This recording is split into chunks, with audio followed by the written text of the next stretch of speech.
नमस्कार दोस्तों, मैं नरेंद्र जगरवाल स्वागत करता हूं मेरे YouTube चैनल पर।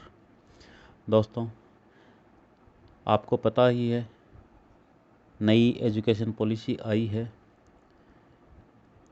जिसे कैबिनेट ने हरी झंडी दे दी है।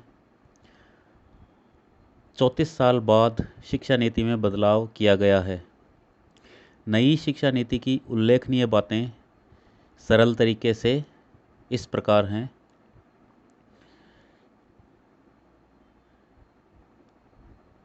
नई शिक्षा नीति में स्कूली शिक्षा पर विशेष जोर दिया गया है। स्कूली शिक्षा को 4 भागों में बांटा गया है। स्कूली शिक्षा मतलब नर्सरी से कक्षा 12 तक।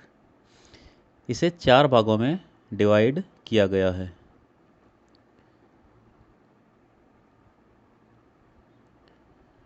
पहले 5 साल फंडामेंटल, जिसमें कक्षा नर्सरी से सेकंड स्टैंडर्ड तक शामिल है। अगले चरण में 3 साल का है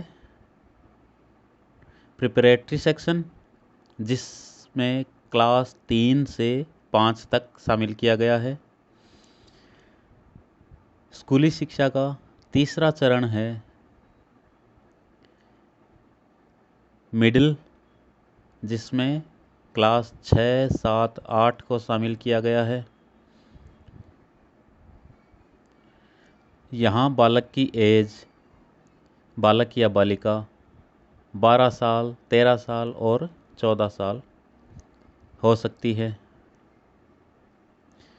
अगला चौथा चरण है सेकेंडरी सेक्शन, जिसमें क्लास 9 से 12 तक शामिल है। दोस्तों, यहाँ आपको मैं एक बात बता दूं कि 10वीं का बोर्ड जो चल रहा था पिछली शिक्षा नीति में, उसे इस शिक्षा नीति में हटा दिया गया है। यानी 10वीं बोर्ड एग्ज़ाम नहीं होंगे, सीधा 12वीं में ही बोर्ड के एग्ज़ाम होंगे। और क्लास 9 से 12 इनको सेमेस्टर मेथड से पढ़ाया जाएगा, उसी मेथड से एग्ज़ाम होंगे। इस एजुकेशन पॉलिसी की कुछ खास बातें: केवल 12वीं क्लास में होगा बोर्ड। कॉलेज की डिग्री 4 साल की कर दी गई है। 10वीं बोर्ड ख़त्म किया गया है। एमफिल भी बंद कर रहे हैं, गवर्नमेंट एमफिल भी बंद कर रही है। कॉलेज की डिग्री को 4 साल का किया जा रहा है। यानी ग्रेजुएशन जो पहले हम 3 साल में कंप्लीट करते थे, उसे 4 साल का किया जा रहा है। इसमें भी एक टॉपिक है, अब 5वीं तक के छात्रों को मातृभाषा, स्थानीय भाषा और राष्ट्रभाषा में ही पढ़ाया जाएगा। बाकी विषय चाहे वो अंग्रेज़ी ही क्यों न हो, एक सब्जेक्ट के तौर पर पढ़ाया जाएगा। अब सिर्फ 12वीं में बोर्ड की परीक्षा देनी होगी, जबकि इससे पहले 10वीं बोर्ड की परीक्षा देना अनिवार्य होता था, जो अब नहीं होगा। सीबीएसई ने पिछले कुछ सालों से 10वीं बोर्ड को ऑप्शनल कर रखा है।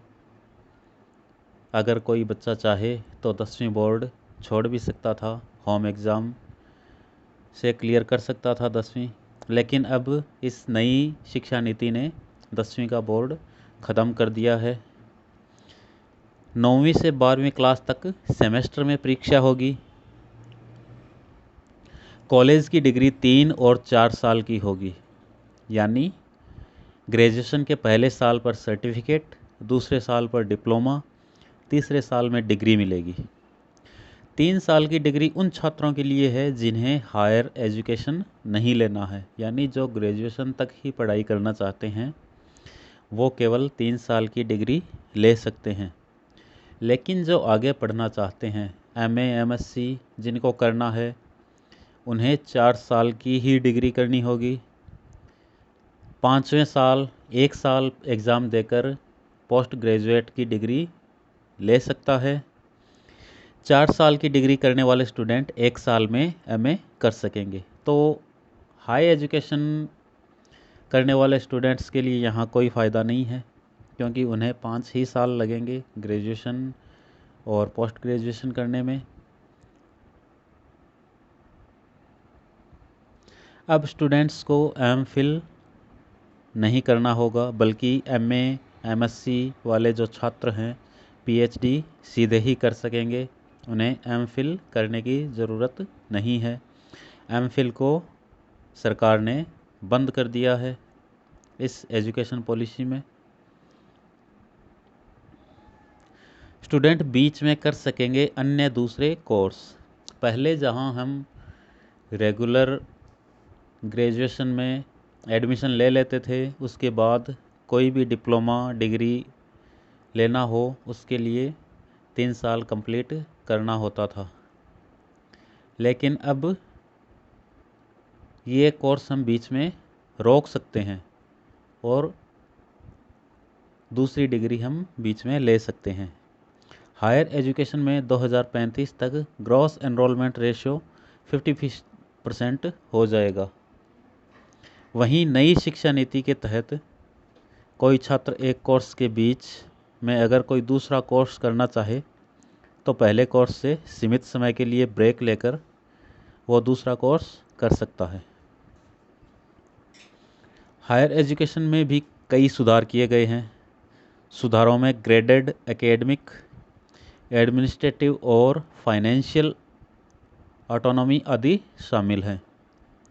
इसके अलावा क्षेत्रीय भाषाओं में ई कोर्स शुरू किए जाएंगे। वर्चुअल लैब्स विकसित किए जाएंगे। एक national educational scientific forum NETF शुरू किया जाएगा।